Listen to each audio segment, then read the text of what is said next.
Ahoy there, Captain Benzie here, coming at you with another developer Q&A video for EVE Echoes. Now, I am out at Masuna fishing camp again, so I do apologise for any discrepancy in things like audio quality. Obviously, I'm not in my usual home environment. In fact, we've got no Zessa, no electricity at the moment on the island at all, so everyone's running their generator. That means I've had to walk all the way to the very edge of the island, to an area known as the Point. This does have a little bit of a fly issue, so if you hear any flies going past the microphone, I do apologise for that. Now, for those of you who don't know, each week the developers of EVE Echoes take 4 questions posed by the community, they respond to them, and then they post those responses to the official EVE Echoes Twitter account and Facebook. Not everyone who has Twitter and Facebook wants to link it to the game, and not everyone wants Twitter and Facebook. So each week I go over these 4 questions and their responses, and I give my own personal thoughts and opinions on the matter as well. Now, these are my own personal thoughts and opinions. Yours may differ, and I'd love to hear yours in the comment section down below, and I'd love to know what you think about the possibility of these changes and what this all means for the game going forward. Finally, because I'm out at Masuna, do expect me to be recording a bit more of sort of my Life in Zimbabwe series. I've been doing some YouTube shorts and some other bits and pieces for this as well, so if you like that kind of content, make sure you're subscribed and keeping an eye on the channel to make sure you don't miss out on any of that. Anyway, all that said and done then, let's jump straight into this week's developer Q&A. This is for the week of the 12th to the 18th of January. Now, the first question, with the industry release coming up, which, if you're not aware, is the Orca, the Noctis, and possibly even the, what's it called, the big one, the Rorqual, which is pretty exciting. Will we be able to compress ore while mining so we can load more on a ship without having to dock so often? Now, in Pixie, another developer whose name I haven't seen before, we're getting a much wider team here. This is really cool. Thanks for your suggestion. We'll release a new ore ship in the industry release this year. The vehicle will offer a special buff to save players from shuttling back and forth. That, as far as I'm aware, is the Rorqual. It does have some, basically the mining foreman links. These are special things there that would allow you to do all kinds of stuff. Now, I get this concern here, this idea that, you know, I don't want to be going back and forth as much. I just want to sit in the belt and mine. Unfortunately, I do have to come out with my usual point here that at that point in time, if you're going to improve the amount of mining that people can do, if you're going to improve the amount of minerals that you can get from ore via things like reprocessing, and if you can make it so that people don't have to come back and forth as often, thus increasing mining yields per hour and things like that, you are going to be devaluing ore. Simple fact. Ultimately, that's fine as long as there are meaningful ore sinks put into the game as well, and as it currently stands, looking at the Trello roadmap, there is still serious concern that if these ships, the Rorqual, the Orca, the mining foreman links, and other changes like that, capital mining lasers are coming, for crying out loud, then if there aren't any meaningful changes to the amount of ore that is consumed, you may think that's helping you as a small independent sort of industry miner. It's not. It helps the big guys out even more, which means that they can push ore prices down further and further, and means the little guys suffer even more because they just can't compete. If you're sitting there thinking, well, hang on, I don't feel like I can compete against multi-boxers, so maybe they need to up my yields. Well, yeah, but the multi-boxers are going to be getting those self-same yields and things like this, and I don't want to go into that discussion of multi-boxing. Multi-boxing is ultimately good for the game in a certain way, it's bad for the game in other ways. It's not a conversation I want to have, it's part of the game. As long as there's no scripts or, like, you know, keylogging and that going on, then it's not a problem that the developers are willing to address, and I kind of agree with them on that. The benefits, there's pros, there's cons, either way. The simple point is, as much as I think it's a really cool idea to keep people in the belt longer rather than bringing them back, you know, back and forth, ultimately it still damages mining if there's nothing meaningful done to fix ore sinks and the amount of ore that actually gets deleted from the game, other than, you know, stockpiling in a hold somewhere. So, yeah, I'm kind of for this. I think that having a way to increase, like, you know, the amount of ore that you can carry is all very well and good. It just needs to be done in a sensible way that doesn't harm mining overall. The second question, as the sovereignty is ever changing rapidly and new corps are born, I would like to know when the drone regions are to open, because I believe it will bring more variety of contents as well as sovereignty politics. I'm not so sure the sovereignty politics will really change. There's still a lot of empty space in New Eden as it stands, and as it stands, there's no real reason to go to war other than the fun of it. Like, I don't look across at my neighbours anywhere else and sit there and go, oh, well, they've got resources that I want. They don't. out. They have the same asteroids, they have the same materials and all that kind of thing. In EVE Online, you do get variations in availability of minerals and things like that. Things like planetary production, moon mining, that kind of thing, do differ from region to region, so there is a reason to hold multiple areas of space. In EVE Echoes, that's simply not the case right now. Sovereignty battles don't mean anything. Yeah, you blow up someone's citadel, it's cool, it's fun, I'm not complaining about that. I think, you know, if you enjoy that, that's really cool. But there's no deep meaning to it. You're not suddenly fighting over scarce resources or things like that. It just doesn't happen. And if you were, then being in Angel space right now is basically the safest place to be, because no one ever wants Angel loot. It's terrible. Like, I can understand sitting there and saying, oh, actually, I wouldn't mind getting a chunk of the Gurustus loot, dead spaces and things like that. So yeah, we'd like to grab a couple of systems from your region so that we can dock there, but because regions are so big, that doesn't really happen. Like, unless you're in the Great Wildlands, where you can't get sovereignty anyway, looking to go into Gemina or Vale of the Silent, well, yeah, you kind of get my point. There's not much really going on with sovereignty. And this ever-changing, rapidly sovereignty thing, it's not in Echoes. I'm sorry, it's not. If you think that sovereignty's changing quickly, you've not really been paying that much attention. GenFed are still pretty much where GenFed have always been. Void are where Void has always been. Like, people have moved a couple of systems here and there and maybe a region over, but for the most part, the same people are in the same places, because there's no reason to shift. Even if you go to big battles against people, there's no real reason to suddenly claim a citadel that's 30 jumps away from your home base, because how are you going to defend it? How are you going to do anything with it? This means, for me, the drone regions, which do have some unique gameplay in EVE Online. Like, if you like exploration, relic and data sites, you also get ghost sites or sleeper sites, I can never remember which it is, in the Dronelands that actually have rogue drones in them, combat that you have to deal with in addition to the hacking minigame and stuff. So there is some cool stuff going on there. I just don't think EVE Echoes is ready for it yet. We've got so much more stuff. We need a reason for sovereignty to actually exist, first of all, other than just we like blowing things up for the explosions. Now, Exile says, we have a long-term plan for the Far Sub-Galaxy drone region. Now we're still at an early stage. It will not be released until late 2022 or 2023 at the earliest.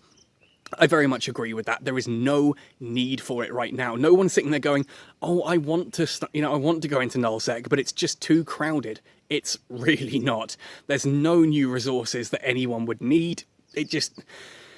I would love them to open, because I want to do the whole exploration thing and go around and see all these different sites and that, but there's no point right now. There is just no point right now, and I'm glad to see that that's not a big focus for them, because I just think if they opened it, yeah.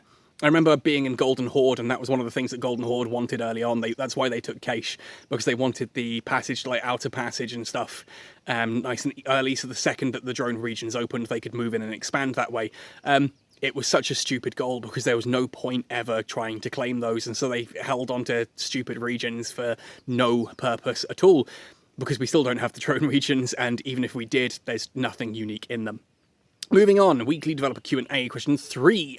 I'd like to know if we will have Force Auxiliaries and Super Carriers in EVE Echoes, as well as the faction capital ships, such as the Vehement and the Super Carrier Vendetta, and of course things like the Nyx. The Nyx is everyone's favourite super carrier.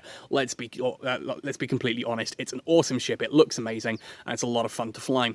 It's also why I've been using this graphic there. That is the Caldari Force Auxiliary, the Minokawa, I think it's called. Force Auxiliary names, I forget. The Minmatar one is the Leaf. There is the Apostle, I think, for the Amar Force Auxiliary, and the Galente one, it's like a Nala Bada something or other, I don't remember, it's a really weird name. Force Auxiliaries, FAX, are basically capital-sized logistics vessels. They use a triage module that allows them to remote repair or remote shield boost very effectively, and they are essentially what you use for logistics against dreadnoughts and with dreadnoughts and carriers. You know, if you want to really boost something up quickly, they're what you use. Capital logistics, basically. Now, Lancelot's response here is the release time of these ships has not yet been determined, and they will not be released for the next 6 months. And I, again, agree with that. I still think that the current capital ships are very niche and unique. I don't think we really need Force Auxiliaries yet. It's worth mentioning, though, we have seen artwork for a Yan Zheng Force Auxiliary. I don't know the name of it. If someone speaks Chinese and can translate what's on screen, if I can remember to put it, if I can find it and then put it on screen, we have seen what the Yan Zheng Force Auxiliary looks like, which is pretty cool, and I'm still excited to see those added, but we still need the Kanyue and the Shanyue, or however you pronounce those, actually added to the game as well, and the non-prototype versions, you know, to have a reason for all those decomposers and skills and things, but hey.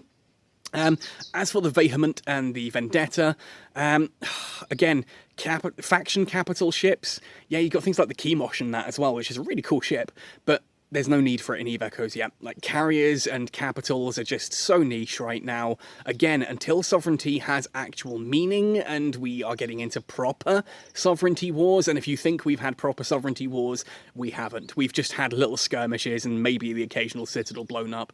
There's been nothing meaningful yet until you watch an entire, an entire alliance disappear and get washed over, and suddenly 3 regions of space that were controlled by one particular alliance now turn to a different colour. You haven't seen sovereignty, and it's never going to happen in EVE Echoes in the current state, because there is no point, there are no unique resources or anything to bother fighting over, and especially with the state of the market, it's like, well, yeah, I could go for the Gurista stuff, but it just sells for so cheap anyway. I don't really need to, you know, fight over a station where I can generate that loot myself, and you wouldn't be able to hold one station on your own anyway.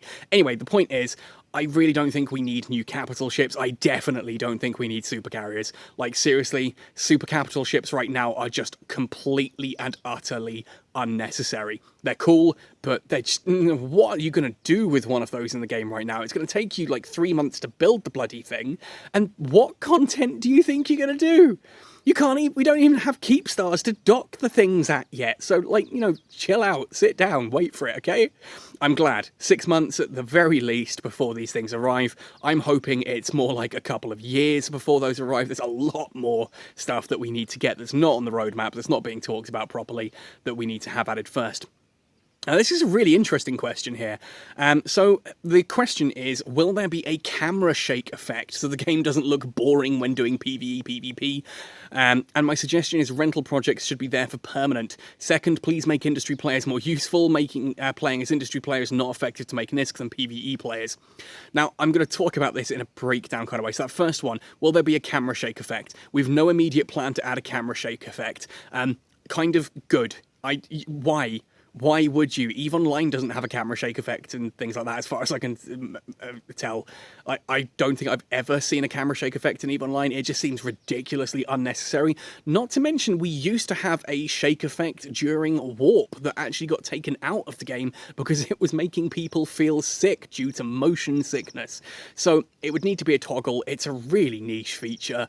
I personally don't see the need for this one. I don't think making a camera shake is going to make PvE or PvP less boring for you if it's boring. If you're finding PvP boring, then a camera shake isn't going to fix it for you. If you find PvE boring, a camera shake isn't going to fix it for you. Adding meaningful variation to encounters and missions would, to the point that you get, as I've talked about many times, missions where you actually have to do something rather than just blow up wave after wave of ship. The second part, ship rental event is a limited time event during this time, but it may become permanent in a game in the future. I do hope this becomes a permanent fixture because it has been a lot of fun. It's a really cool system just for getting a bit of ISK out of ships that would otherwise be sitting around doing nothing. It's also had some really nice boom effects on industry. A friend of mine in Catskull who makes destroyers, Raman, you've known him, he's been mentioned many times on this channel. He's made an absolute bank out of this by basically supplying cheap Tech 5 destroyers that people want to buy just to be able to use for the ship rental project. So awesome. It's been a nice little injection for the industry players, which obviously ties into the third part of this question. We'll then further improve it based on the feedback from this time, they say, which, yeah, I get. I think the rewards could possibly go up a little bit, especially if the coupons disappear. We plan to improve industry players' income, but it's too early to share the information now, since the specific plan is still to be determined.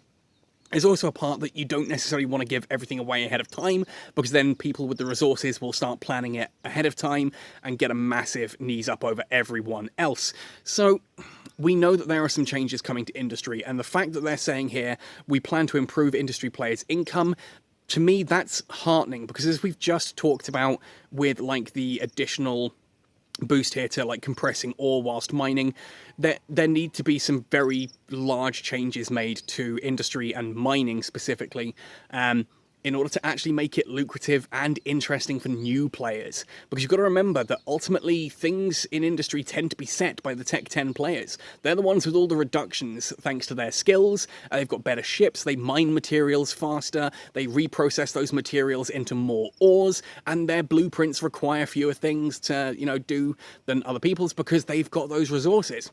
Now, if you want to make them more lucrative, you also need to be careful that you're not pushing out the people who have just started playing the game, are jumping an adventure trainer and looking to make some money there, because right now that's not possible. And so there's a lot of work that needs to be done with industry. Again, I've done a video titled How to Fix Industry, Fixing Industry, Real Talk. Check that one out if you're interested in knowing more there. Anyway, folks, that is everything for this week's Developer Q&A. Some really interesting questions there. I know I've rambled a bit on some of those, but hopefully that's given you an idea of my thoughts and opinions on this. I would love to hear your thoughts and opinions in the comment section down below. And if you want to help me keep doing what I'm doing on this channel, head over to my Patreon. That's patreon.com/Captain Benzie. You can pledge to support the channel there. And if you support high enough, you will be able to get your name in the stars. I'll be putting credits at the end of all of my videos, and shout outs for people with large pledges. You also can earn some really cool exclusive merchandise. I've just received some samples in the mail, so I'm pretty excited to get to showcase those and talk about them. And I will be showcasing more of my life here in Zimbabwe, especially on Patreon, but also on the channel here. So do stay tuned for all of that if you're interested.